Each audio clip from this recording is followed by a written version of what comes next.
from slate.com. It's a much longer article than what I'm going to read, but it's definitely worth your while if you like this kind of stuff.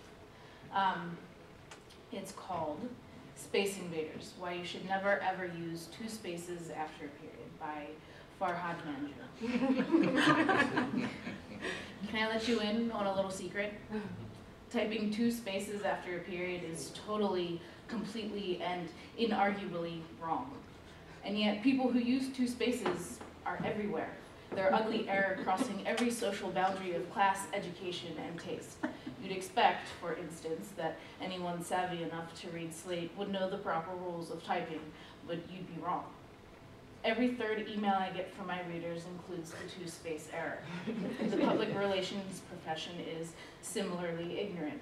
I've received press releases and correspondence from the biggest companies in the world that are riddled with extra spaces.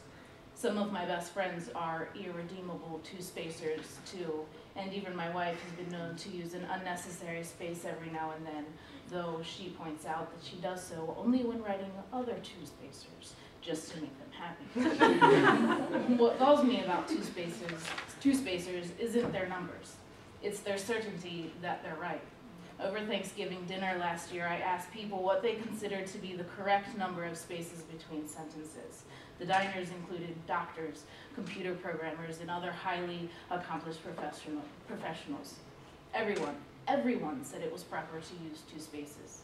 Some people admitted to slipping sometimes and using a single space, but when writing something formal, they were always careful to use two. Others explained they mostly used a single space but felt guilty for violating the two-space rule. Still, others said that they used two spaces all the time, and they were thrilled to be so proper. When I pointed out that what they were doing was wrong, that in fact the correct way to end a sentence is with a period followed by a single, proud, beautiful space, the table balked. Who says two spaces is wrong? They wanted to know. Typographers, that's who. Nice work.